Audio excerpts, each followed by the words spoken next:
어떤 도둑이 부잣집을 털고 다음 집에 들어갔는데 모자가 안에 서로 애달픈 이야기를 하고 있는 거예요. 가만히 들어보니까 이런 이야기였습니다. 아들아, 먹을 게 하나도 없구나, 이렇게 얘기하는 거예요. 도둑이 그 얘기를 듣고 너무 안타까운 거예요. 도둑질 하러 왔다가 이 집에 먹을 것이 하나도 없나 보다, 이렇게 생각을 하고 걱정을 하고 있는데 아들이 이렇게 대답하는 거예요. 엄마, 정 먹을 것이 없다면 이제 똥이라도 먹어야죠, 이렇게 얘기를 한 거예요. 이 도둑이 그 얘기를 듣고 깜짝 놀랐어요. 아니, 얼마나 먹을 게 없으면 똥을 먹으라고 하나. 그래서 자기가 부잣집에서 틀어왔던 큰 보따리를 그 집에 놓고 갔다고 합니다. 나중에 알고 보니까 그 집은 가난한 집이 아니라 사실은 모자지간에 방 안에서 고스톱을 치고 있었던 거예요. 먹을 것이 없으니까 엄마 똥이라도 드세요, 그렇게 얘기를 했다는 거죠. 예. 여러분, 도둑은 분명히 귀가 있어서 소리를 들었습니다. 하지만 그 소리의 진짜 의미를 알지 못했죠. 우리가 육신의 귀가 있지만 귀로 듣는 그냥 소리보다 진짜 들어야 될 의미와 메시지를 듣는 것은 더 중요하죠. 그래서 예수님께서 자주 그런 표현을 쓰셨어요. 들을 귀 있는 자는 들을지어다. 무슨 말일까요? 우리의 귀가 없어서가 아니라 우리의 마음이 닫혀져 있어서 들을 말씀을 듣지 못한다라는 거예요. 보는 것도 마찬가지입니다. 우리가 그냥 육신의 눈으로 보는 것도 보는 것이지만 우리 믿음의 사람들은 단순히 보이는 것만 보는 것이 아니라 보이지 않는 것을 볼 수 있는 믿음의 눈이 있어야 되죠. 그래서 흔히 그런 표현을 씁니다. 영안이 열려야 된다라는 표현을 쓰죠. 믿음의 눈이 열려야죠. 오늘 성경에 보면 3년 6개월 동안 이스라엘에 비가 내리지 않습니다. 그런데 엘리야 선지자는 비가 내리지 않는 그 상황 속에 작은 손바닥만한 구름을 보고 그 속에 비가 내릴 하나님의 놀라운 역사를 바라보고 있는 거예요. 아무것도 보이지 않고 비가 내릴 소리가 전혀 들리지 않지만 이미 빗소리를 듣고 있는 것이죠. 믿음의 눈과 믿음의 귀가 엘리야에게 있었던 것을 보게 되어집니다. 오늘 예배를 드리며 우리 예배드리는 사랑하는 성도님들에게 믿음의 눈이 열려지고 믿음의 귀가 열려지는 그런 은혜와 복이 있으시기를 주님 이름으로 축원합니다. 엘리야 선지자는 북이스라엘이 가장 악할 때 하나님을 떠나서 바알과 아세라를 섬기는 그런 악한 시대에 하나님 앞에 보냄을 받은 사람이었습니다. 당시 아합 왕은 이 시돈의 엣바알이라는 제사장의 딸이었던 이세벨과 결혼을 합니다.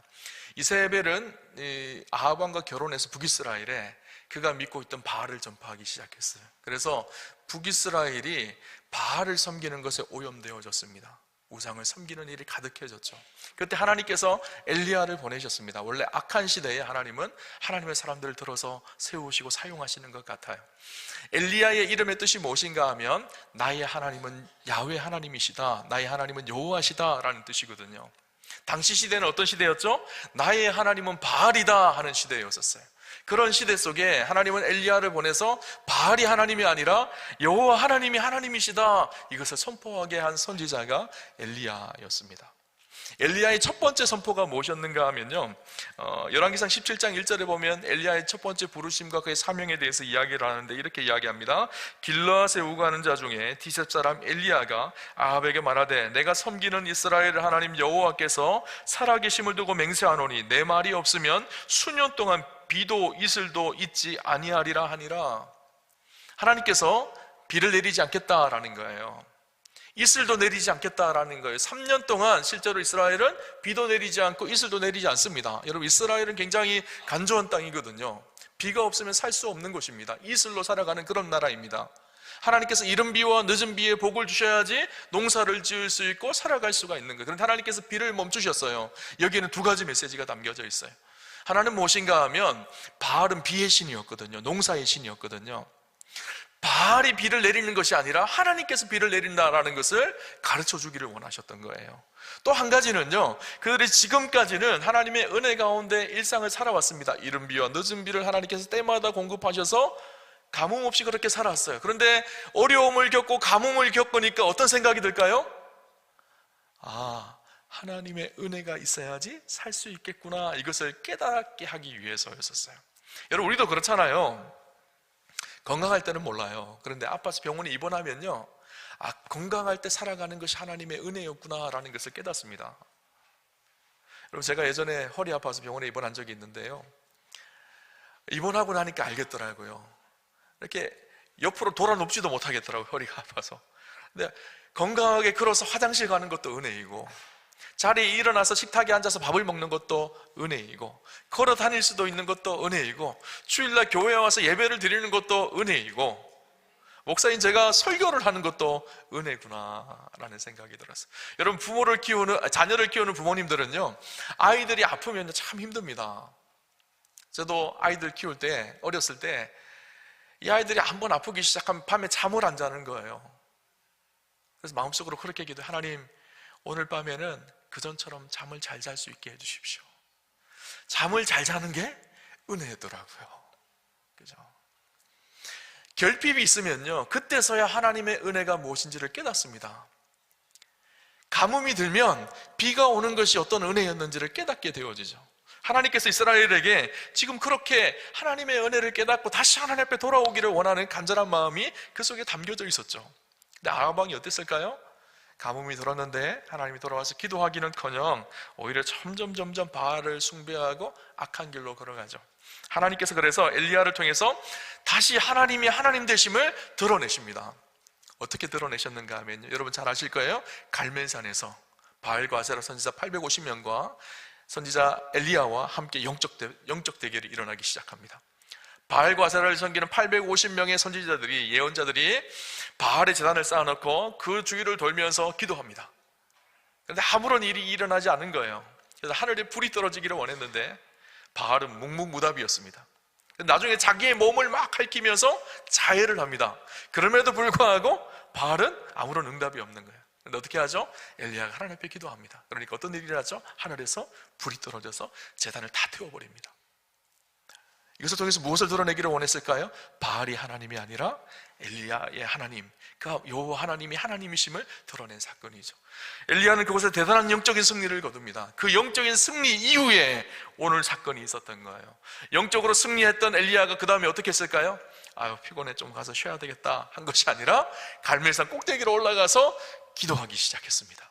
여러분, 엘리야가 어떻게 기도했을까요? 오늘 성경에 보니까 성경이 이렇게 이야기합니다. 42절에 엘리야가 갈멜산 꼭대기로 올라가서 땅에 꿇어 엎드려 그 얼굴을 무릎 사이에 넣고, 땅에 꿇어 엎드렸어요. 그리고 그 얼굴을 무릎 사이에 넣고 그렇게 기도했습니다. 여러분, 왜 그렇게 기도했을까요? 엘리야 안에 간절함이 있었던 거예요. 어떻게 기도했을까요? 하나님, 비를 내려주십시오. 3년 동안 비가 멈추어서 온 이스라엘 백성들이 너무너무 힘들고 고통 속에 있습니다. 하나님, 비를 내려주십시오. 비를 내리셔서 이제는 바알이 하나님이 아니라 여호와 하나님이 하나님 되심을 선포해 주십시오. 그렇게 간절히 기도했을 것입니다. 여러분, 무릎 사이에 얼굴을 넣고, 그래서 제가 설교를 준비하면서 한번 해봤어요.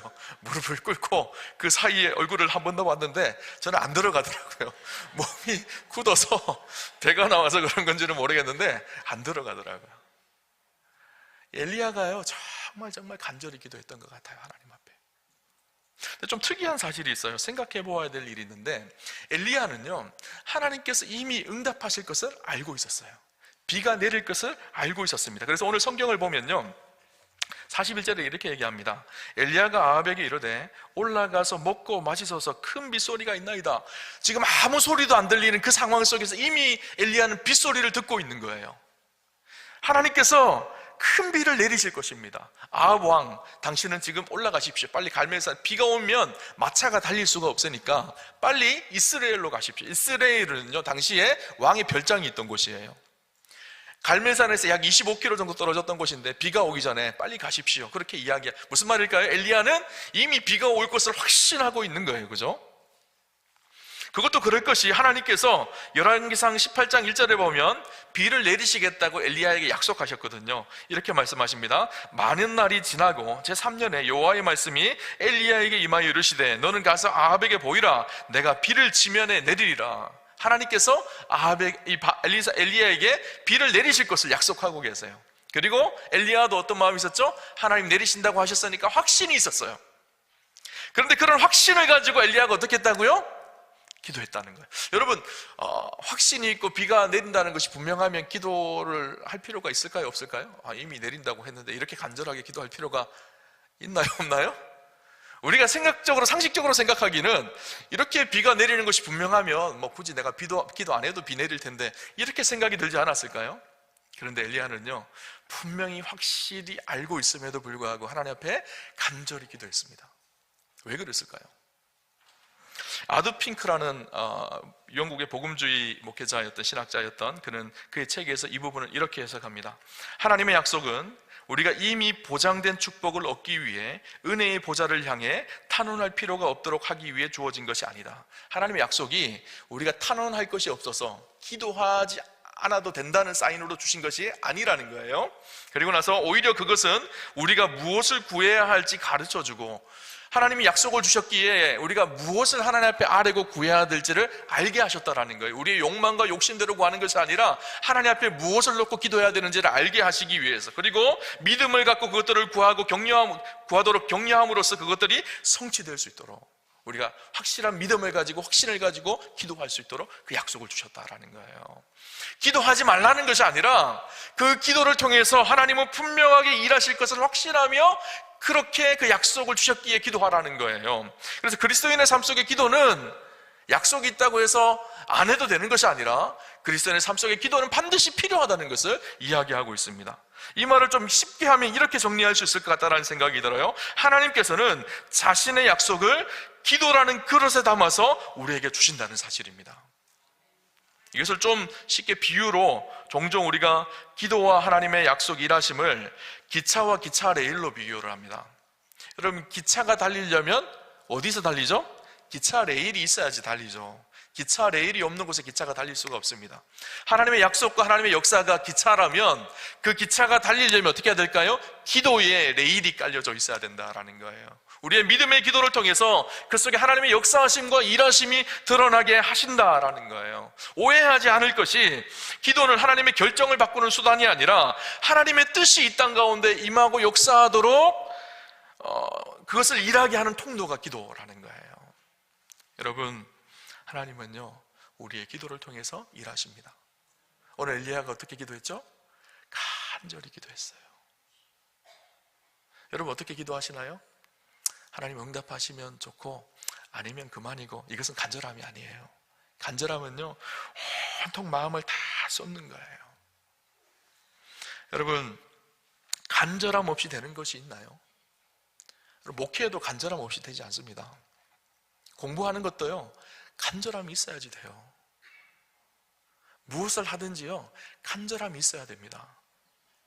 한 명 전도하려고 그러더라도요, 그 영혼을 향한 안타까움과 간절함이 있어야 됩니다. 간절함 없이 되는 것이 없어요. 마가복음 2장에 보면요, 어떤 사건이 나오는가 하면 중풍병자를 치료하는 예수님의 사건이 나옵니다. 예수님께서 가버나움에 가셨어요. 그 가버나움에는 중풍병자 한 명이 있었습니다. 이 중풍병자의 친구들이 있었는데 너무 안타깝고 사랑하는 친구가 중풍병에 걸려서 손발이 마비되어서 꼼짝도 못하는 그런 인생인 거예요. 그러니까 이 친구들이 생각하기에 이 친구를 예수님께 데려가면 치료받을 수 있을 것이라는 생각이 들었죠. 그래서 4명이 짊어지고 그 자기 친구를 들것에 실어서 예수님이 계시는 집으로 갑니다. 어떤 일이 일어났죠? 사람들이 가득가득 온 거예요, 예수님 보려고. 그러니까 들어갈 수가 없어요. 앞으로 나갈 수가 없는 거예요. 그래서 어떻게 했을까요? 보통 사람들 같았으면 안 되나 보다, 그냥 돌아가자, 그렇게 했을 거예요. 저 같아도 그랬을 것 같다라는 생각, 내일도 아닌데 이렇게 생각했을지 모르겠어요. 그런데 이 친구들이 아주 창조적인 방법을 생각합니다. 어떻게 하죠? 지붕 위로 올라가요. 지붕을 뜯습니다. 여러분, 생각해 보세요. 이 지붕을 뜯는 일이 보통 일이 아니에요, 그죠? 아마 그 집 주인이 이 사실을 알았으면요, 기절할 뻔했을 거예요. 그리고 아마 고소했을지도 모르겠어요. 그런데 어떻게 하죠? 올라가서 이 친구가 예수님을 만나면 저희 인생 가운데 놀라운 변화가 반드시 일어날 것을 신뢰하고 그 간절함이 있었기 때문에 지붕을 뜯어내고 그 친구를 줄로 매어서 내립니다. 이 중풍병자가 치료되어지죠. 이 중풍병자들이 왜 치료되어졌을까요? 친구들의 간절한 믿음 때문이었었어요.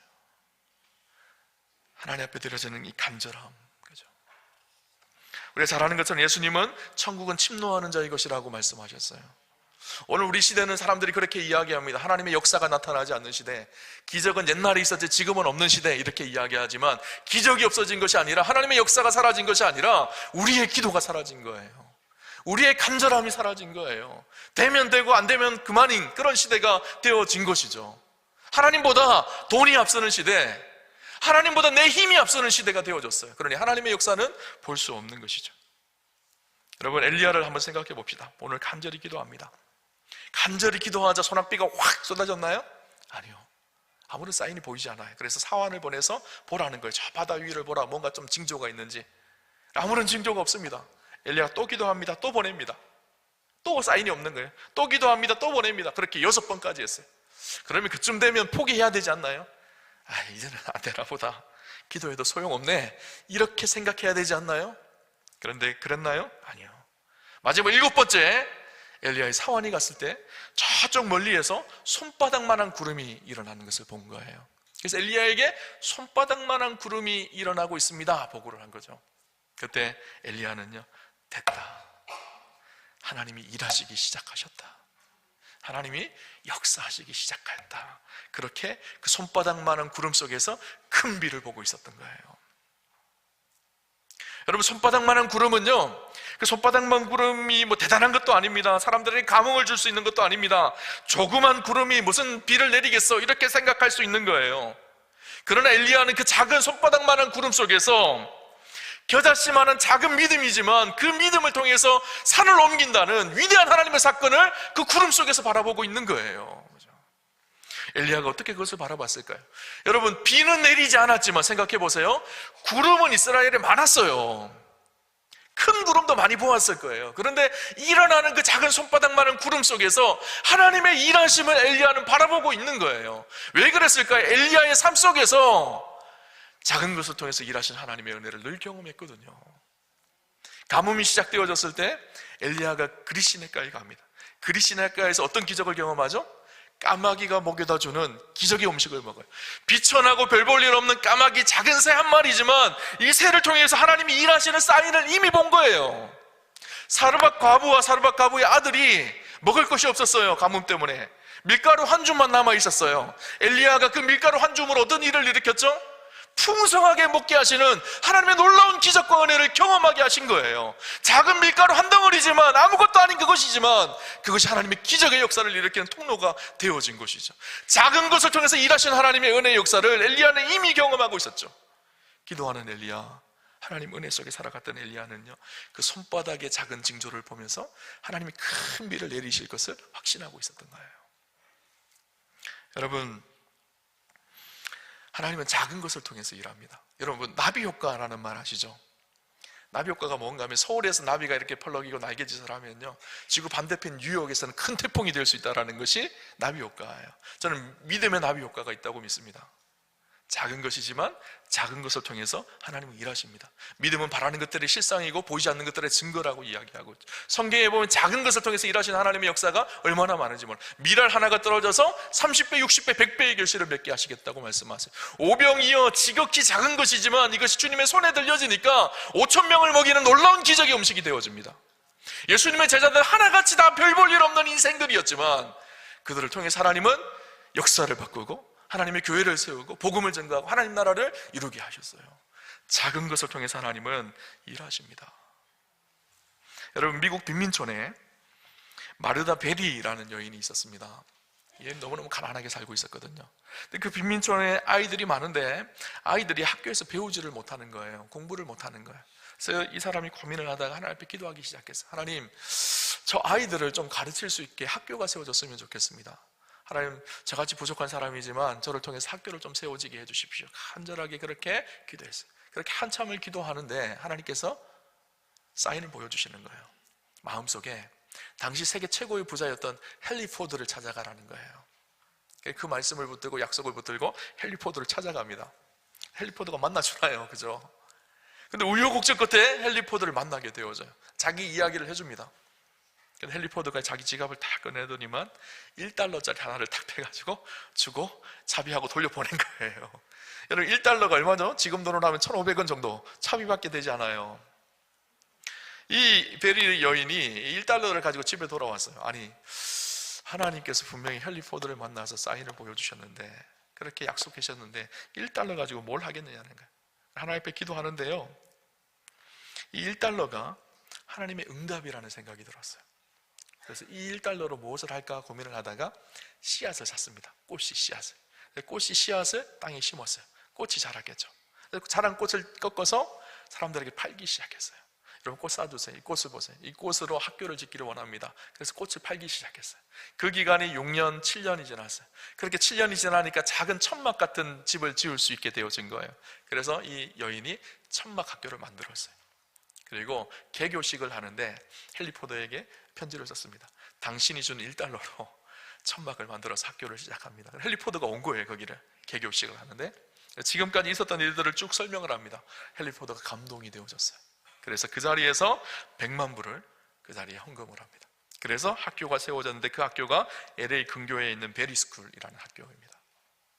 1달러 아무것도 아닌 금액이지만 이것이 하나님의 믿음의 역사를 만들어낸 것이죠.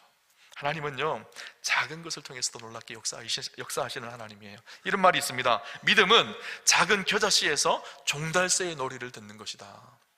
여러분, 믿음은요, 작은 겨자씨 한 알이 있어요. 겨자씨 한 알에 땅에 심겨지면 이것이 자라서 나무가 되어지고 아름드리 큰 나무가 되어졌을 때 많은 새들이 와서 그곳에서 지저귀며 놀며 종달새의 아름다운 노랫소리를, 겨자씨를 바라보면서 지금 듣는 것, 이것이 믿음이라는 거예요. 그래서 믿음은 아까 말씀드린 것처럼 바라는 것들의 실상이고 보이지 않는 것들의 증거라는 거예요.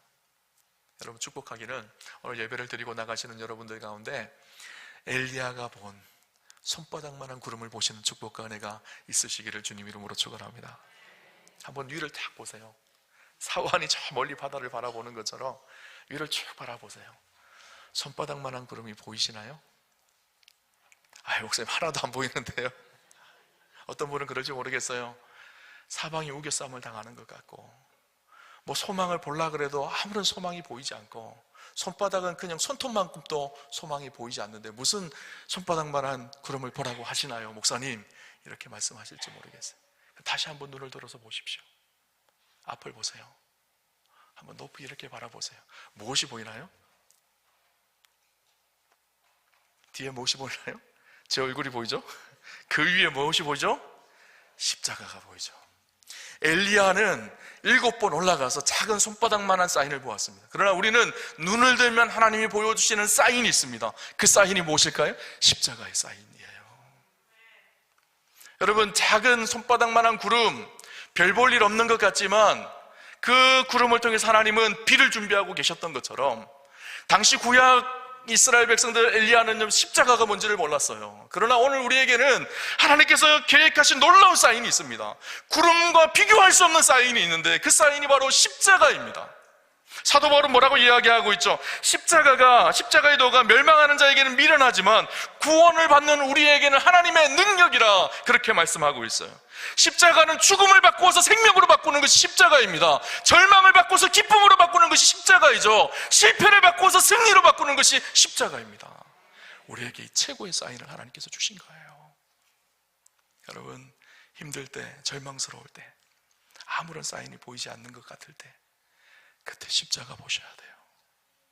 십자가 뒤에는요, 하나님이 내리실 은혜의 비가 있습니다. 여러분, 루마니아가 공산주의 치하에 있을 때 신앙을 지키다가 감옥에 갇힌 리처드 범브란트 목사님이라는 분이 계십니다. 이분이 복음을 전하고 신앙 때문에 감옥에 갇혀서 모진 고난을 다 당합니다. 매일매일 죽을 것 같은 삶을 사는 거예요. 하루 이틀을 짧게는 견뎠는데 시간이 길어지면서 이제는 절망이 찾아왔어요. 몸이 고난을 당해서 아픈 것도 힘든 일이었지만 더 힘든 일은 하나님이 나를 떠나신 것 같은 거예요. 하나님의 응답이 전혀 보이지 않고 들려지지 않는 거예요. 너무너무 절망스러운 거예요. 하루는 모진 고난을 다 당하고 독방에 들어와서 절망하며 이대로 죽었으면 좋겠다 하고 절망하고 있는 그 순간 갑자기 벽에서 똑똑똑 소리가 들리는 거예요.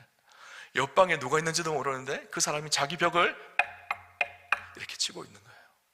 무슨 소리인지 가만히 귀를 기울이고 들어봤어요. 그런데 같은 이 똑똑똑 소리가 반복해서 들리는 거예요. 가만히 보니까 모스 부호였던 거예요. 조합해 보니까 뭐였는가 하면 크로스, 십자가였었어요. 그때 이 목사님이 십자가를 생각하기 시작했어요. 내가 절망스럽게 나 혼자 버려졌다고 생각을 했는데 아니구나. 십자가에서 죽기까지 사랑하신 하나님의 그 사랑이 지금도 나를 붙들고 있구나. 내 인생은 끝났다고 생각을 했는데, 내 인생은 버림받았다고 생각을 했는데 아니구나. 십자가의 사랑으로 주님은 여전히 나를 사랑하고 계시는구나. 그 하나님의 사랑이 새롭게 되기 시작한 거예요. 그러다가 자기 손을 딱 봤는데요, 고문받아서 피투성이었던 자기 손에요, 주님의 십자가에 못 박힌 손이 딱 이렇게 겹쳐지더라는 거예요. 그리고 나서 하나님이 자신을 사랑한다는 참된 소망을 바라봅니다. 은혜의 담비가 내리기 시작한 것이죠. 그 다음부터 감옥의 이 고통스러운 순간을 기쁨으로 이기기 시작했대요. 그리고 그 감옥이 천국으로 바뀌어지다, 끝까지 승리할 수 있었다라는 거예요. 감옥에서 나중에 풀려나게 되어집니다.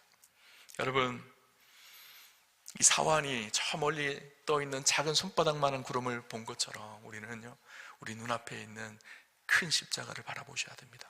그 십자가의 뒤에 있는 하나님의 은혜를 바라보는 저와 여러분 되시기를 주님 이름으로 축원합니다. 여러분, 오늘 본문의 마지막 결론 장면을 한번 볼까요? 놀라운 일이 일어납니다. 확신에 가득 찬 엘리야의 기도는요, 헛되지 않았습니다. 하나님께서 구름을 몰고 오십니다. 장대비가 쏟아지게 하십니다.